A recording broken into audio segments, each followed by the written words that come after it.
हम लोग शुरू करते हैं outline of NCERT class 8 chapter number 11। Chapter का नाम है आपका फोर्स एंड प्रेशर।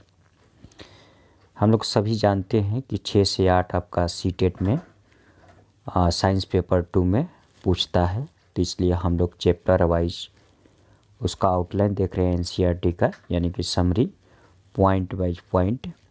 और आपका इसके बाद हम लोग एमसीक्यू क्वेश्चन देखेंगे इसी चैप्टर का। तो आइए शुरू करते हैं आज का पहला पॉइंट। पॉइंट नंबर 1 आपका है ए पुश और pull on object is called force. किसी वस्तु पर लगने वाला धक्का या खिंचाव बल कहलाता है। आप लोग ये फिगर में देख सकते हैं, ये जो पॉइस खींच रहा है उसको पुल कहते हैं, जिसको हम लोग खिंचाव, और ये बच्चा पुश कर रहा है उसको हम लोग धक्का देना कहते हैं। इसी को हम लोग फोर्स कहते हैं। अगला पॉइंट नंबर 2 आपका है force applied on a object in the same direction add to one another. एक ही दिशा में किसी वस्तु पर बल लगने वाले बल एक दूसरे में जुड़ जाते हैं। आप लोग देख सकते हैं 5 न्यूटन आपका एक ही दिशा में 5 न्यूटन और 5 न्यूटन ये ऐड हो जा रहा है, तो इसी को हम लोग 10 न्यूटन बोलते हैं ऐड होने के बाद।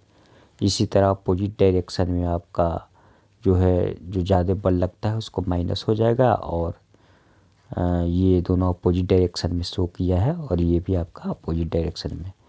नेक्स्ट पॉइंट देखते हैं हम लोग। If two force act in opposite direction on object, the net force acting on it is the difference between the two force.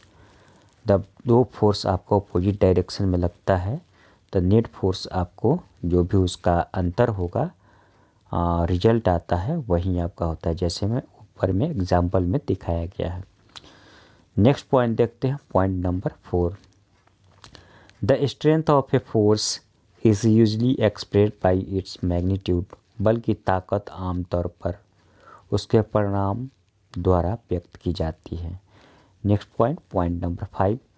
Force on a object may be change it's states of motion, speed, direction and shape.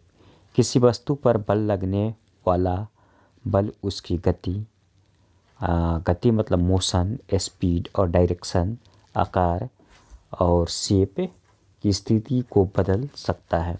ये आपका force की जो भी बदलाव आता है। जैसे में ये बच्चा आपको फोर्स लगा रहा है, आप लोग देख सकते हैं ये टायर चला रहा था तो इसमें फोर्स लगा रहा है, तो इसमें मोशन भी है और आपका स्पीड भी है चक्का का, और बच्चा का भी स्पीड है, और किस डायरेक्शन में जा रहा है ये भी शो किया जा रहा है। और बच्चा का जो शेप है वो झुक जा रहा है, यानी कि चेंज हो रहा है, और इसमें भी आपका मूवमेंट हो रहा है तो शेप चेंज हो रहा है। तो नेक्स्ट पॉइंट देखते हैं। The force resulting due to the action of muscles is known as muscular force. मांसपेशियों की क्रिया के कारण उत्पन्न होने वाला बल को पेशिया बल के रूप में जाना जाता है। ये आप लोग देख सकते हैं, जो एक मैन है जो यहाँ पर डंबल उठाया हुआ है, जिम कर रहा है, इसमें मस्कुलर फोर्स लगा रहा है, उसी को हम लोग क्या बोलते हैं, मस्कुलर फोर्स बोलते हैं। मसल के द्वारा आपको फोर्स लगा रहा है। Muscular force can only be applied when it is in contact with an object, it is also called contact force. Muscular force तभी लग सकता है जब आपका ऑब्जेक्ट के साथ उसका कांटेक्ट रहता है, इसलिए उसको कांटेक्ट फोर्स भी बोलते हैं। ये आप लोग देख सकते हैं, इसमें आपको फिगर में दिया है, जो फ्रिक्शनल फोर्स है इसमें ऑब्जेक्ट के साथ कांटेक्ट है, और इसमें भी स्प्रिंग फोर्स में भी ऑब्जेक्ट के साथ कांटेक्ट है, और ये जो जिम कर रहा है इसमें भी ऑब्जेक्ट के साथ कांटेक्ट है, इसलिए आपको कांटेक्ट फोर्स बोलते हैं। अगला पॉइंट नंबर 8 देखते हैं। The force responsible for changing the state of motion of an object is known as force of friction. किसी वस्तु की गति की स्थिति को बदलने के लिए जिम्मेदार बल को घर्षण बल के रूप में जाना जाता है। देखिए यहाँ पर आपको फोर्स लगा रहा है, एक कोई भी ऑब्जेक्ट है आपका, आप लोग देख सकते हैं, और यहाँ पर फोर्स अप्लाइड कर रहा है और यहाँ फ्रिक्शन हो रहा है। उसीलिए जो बता रहा है कि जो भी आपका बदलाव हो रहा है उसका फोर्स ऑफ फ्रिक्शन बोलते हैं। ऊपर में जो स्थिति बताया गया है। नेक्स्ट पॉइंट देखते हैं, the force exerted on an object without touching it is known as non contact force. किसी वस्तु को बिना छुए उस पर बल लगने वाले को असंपर्क बल बोलते हैं, जिसको हम लोग नॉन कंडक्ट फोर्स बोलते हैं। जैसे में आप लोग देख सकते हैं ग्रेविटेशनल फोर्स, बच्चा इसमें बल्ब फेंका तो ये आपका कंडक्ट नहीं है, इसलिए आपको नॉन कंडक्ट फोर्स बोलते हैं, जबकि यहाँ पर आपको ग्रेविटेशनल फोर्स लग रहा है। और इसमें भी टू चार्ज ऑब्जेक्ट देखते हैं और अट्रैक्ट कर रहा है, ये हो गया पॉजिटिव और ये निगेटिव, तो आपका अट्रैक्शन हो रहा है, इसमें भी आपका कंडक्ट फोर्स नहीं है, नॉन कंडक्ट है। जो इलेक्ट्रिक फोर्स और ग्रेविटेशनल फोर्स ये दोनों आपका नॉन कंडक्ट फोर्स में आता है, ये आपका एग्जाम्पल पूछ सकता है। नेक्स्ट पॉइंट देखते हैं, the force exerted by a charge body on another charge और uncharged body is known as electrostatic force. किसी अवशेषित पिंड यानी कि चार्ज बॉडी एक दूसरे चार्ज बॉडी के साथ फोर्स जब लगता है उसको हम लोग इलेक्ट्रोस्टैटिक फोर्स बोलते हैं। जैसे आप लोग एग्जाम्पल में देख सकते हैं, ये आपका कंब है, अगर हम लोग बाल झाड़ते हैं उसके पास चार्ज हो जाता है तो छोटा छोटा पेपर के टुकड़ा जो है उसमें अट्रैक्ट हो जाता है, उसको हम लोग इलेक्ट्रोस्टैटिक फोर्स बोलते हैं। इसी तरह आपका ये भी फिगर में हो गया।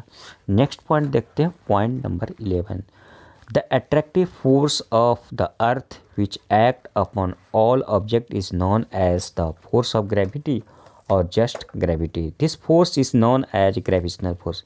पृथ्वी का वह आकर्षण बल जो सभी पिंडों पर कार्य करता है गुरुत्वाकर्षण बल या सिर्फ गुरुत्वाकर्षण के रूप में जाना जाता है।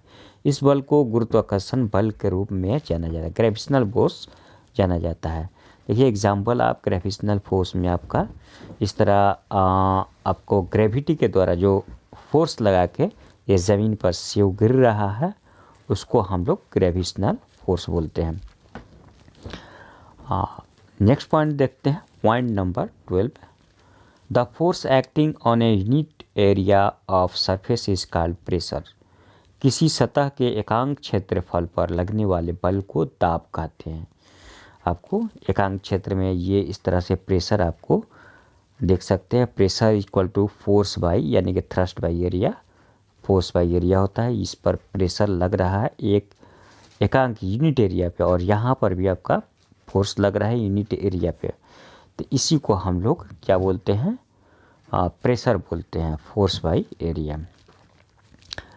नेक्स्ट पॉइंट देखते हैं, point number 13, the envelope of air around us is called atmosphere. हमारे चारों ओर वायु के आवरण को वायुमंडल कहते हैं। आप लोग देख सकते हैं इस फिगर में, एयर के पास आपका कलर वलर नहीं रहता है, ट्रांसपेरेंट रहता है। The envelope of air around the earth is called atmosphere. और जैसे में ये आपका पृथ्वी है, आप लोग देख सकते हैं, और इसके ऊपर एयर का इन्वेलप है, उसी को हम लोग क्या बोलते हैं, एटमॉस्फेयर बोलते हैं, हवा को जो इन्वेलप बना हुआ। Next point, point number 14, the pressure exerted by atmosphere is known as atmospheric pressure. यानी कि वायुमंडल द्वारा लगाए गए दबाव को वायुमंडलीय दाब के रूप में जाना जाता है। आप लोग देख सकते हैं, द प्रेशर के द्वारा हम लोग मेरे पृथ्वी पर जो दाब लग रहा है, एयर के द्वारा जो प्रेशर लग रहा है, उसी को हम लोग क्या बोलते हैं, एटमॉस्फेरिक प्रेशर बोलते हैं। जो भी एटमॉस्फेयर का इन्वेलप बना है और इस एटमॉस्फेयर के द्वारा पृथ्वी पर जो दाब पड़ रहा है एटमॉस्फेरिक प्रेशर बोलते हैं, जिसको हम लोग हिंदी में वायुमंडलीय दाब बोलते हैं। तो आज के लिए इतना ही। अभी तक मेरे चैनल को लाइक और सब्सक्राइब ना किए हैं तो मेरे चैनल का नाम है आपका टू लर्न।